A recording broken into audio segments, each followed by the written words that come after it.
Hello and welcome मेरे प्यारे बच्चों। सबसे पहले तो मुबारक हो उन बच्चों को कि जिन्होंने भी इतनी मेहनत करी है और उनकी सिलेक्शंस 2 जगह पे 3 जगह पे 2-2 3-3 एग्ज़ाम में हुई है। दूसरी बात ये कि मुझे बहुत सारे बच्चों ने कहा और बहुत सारे टीचर्स लोग भी जो हमारे साथ जुड़े हैं, जितने भी लोग चाहे वो ऑनलाइन पढ़ा रहे हों चाहे ऑफलाइन पढ़ा रहे हों, तो हम सबकी तरफ से हमारे बच्चों के लिए ये हेल्प है कि पहले जेकेएसएसबी जो वेटिंग लिस्ट निकालता था अब वो बंद हो गई है।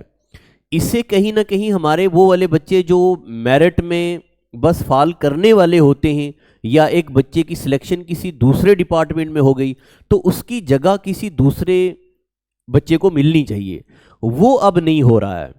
तो इस पे बहुत सारे टीचर्स ने भी वीडियो बनाई हैं, बहुत से लोग आगे भी आ रहे हैं। तो मैं आपको बताऊं, जितने भी मेरे प्यारे बच्चे ये वीडियो देख रहे हैं, आपको मुबारक हो सिलेक्शन के लिए, और इस वीडियो को शेयर कीजिए ताकि ये हायर अथॉरिटी तक ये वीडियो जाए, उन तक ये मैसेज पहुंचे। हम ट्विटर में भी, अपने सोशल मीडिया में भी इसको शेयर करेंगे, आप बच्चे भी उसको शेयर करो। हमारी कुछ डिमांड है, एक तो ये लिस्ट रिव्यू होनी चाहिए, दूसरी 1-2 चीज़ें और मैं आपके जहन में लाऊं। कभी कभार क्या होता है कि जेकेएसएसबी में जो सिलेबस दिया जाता है, मान लो सिलेबस दे दिया किसी चीज़ के लिए, उस सिलेबस में टू दी पॉइंट या टॉपिक से रिलेटेड ही क्वेश्चंस नहीं आते हैं, कभी कभार चीज़ें आगे पीछे हो जाती हैं। मैं आपको बताऊं, जो अभी FAA का पेपर हुआ, इसमें बहुत सारे क्वेश्चंस गलत भी थे जो आप बच्चों ने भी रिप्रेजेंटेशन डाली, हमने भी ऑफलाइन बच्चों से ऑनलाइन बच्चों से डलवाई ताकि बच्चों की हेल्प हो जाए।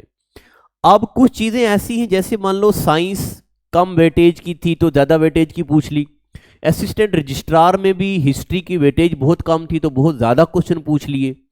ये 2-4 चीज़ें हैं जिसमें मैं चाहता हूँ जो भी टीचर ऑनलाइन या ऑफलाइन जुड़े हैं वो इस पर आवाज़ उठाएं, ताकि जो बच्चे पढ़ रहे हैं, इतनी मेहनत करी है उन्होंने, उनके साथ इंसाफ हो जाए।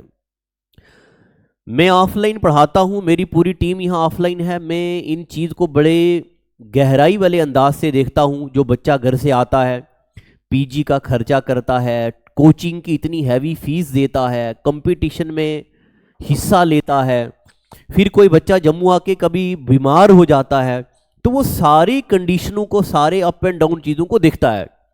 इसके बावजूद अगर वो बच्चा कुछ पॉइंट से पीछे रह गया तो एक वेटिंग लिस्ट जो है वो निकलनी चाहिए ताकि उसकी मेहनत जो है वो पार हो जाए। दूसरी बात, मेरी एक रिक्वेस्ट है उन सभी बच्चों से जिनकी सिलेक्शन 2-3 जगह हुई है, अगर कोई बच्चा एसआई ज्वाइन करना चाहता है तो वो करिए, और FAA वाले में अगर वो नहीं करना चाहता तो आप प्लीज़ वहाँ जाके डिपार्टमेंट में जाके ऑफिशियली ये बताइए, एक एफिडेविट दीजिए कि मैं इस पोस्ट में नहीं आना चाहता, मैं इसी में रहना चाहता हूँ, ताकि आपकी सीट जो खाली हो जाए वो किसी दूसरे डिजर्विंग बच्चे को मिल जाए।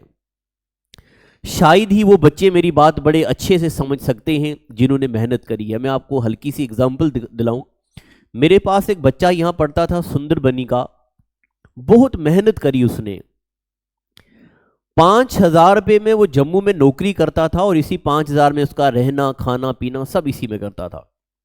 जब उसकी सिलेक्शन हुई तो उसने मुझे फ़ोन किया और कहा, सर मैं रात को 3 बजे जब लिस्ट आई, मैंने अपनी मदर को बोला कि मेरी सिलेक्शन हो गई है। बस मैंने इतना बोलना था तो मेरी माँ इतनी रोई और मेरे हाथ चूमे और कहा, बच्चा मुझे लगता है कि अब हमारे घर का अंधेरा जो है वो रोशनी में बदल जाएगा।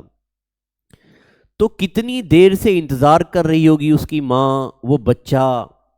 ऐसी कहानी हर उस घर की है जो बच्चे अपना सब कुछ छोड़ के जम्मू में आते हैं। तो ये कामयाबी का मज़ा वही बच्चा समझेगा या उसके घर वाले समझेंगे। तो प्लीज़ जिन बच्चों की सिलेक्शन 1 से ज़्यादा जगह पे हुई है वो अपनी एक सीट को वैकेंट कर दें, ताकि दूसरे किसी ऐसे बच्चे के घर में रोशनी आ जाए जो काफ़ी सालों से रोशनी का इंतज़ार कर रहा है। और इस वीडियो को शेयर कीजिए।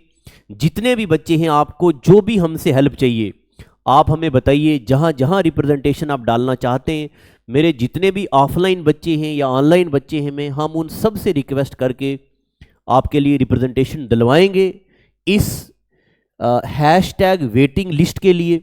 इस वीडियो के नीचे भी लिख दो सभी बच्चे, और सब बच्चे आगे आ जाओ। मैं हायर अथॉरिटी से अपने पूरे उन बच्चों की तरफ से रिक्वेस्ट करता हूं कि हमारे बच्चों के साथ कहीं ना कहीं इंसाफ किया जाए।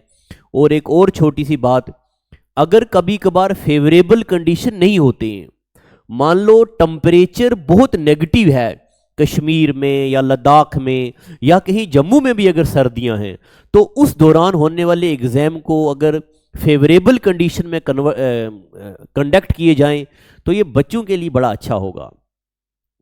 तो बस इतना ही कहना है अपने उन बच्चों से और हायर अथॉरिटी से कि इन चीज़ों में ज़रा ध्यान दिया जाए। Thank you and God bless you.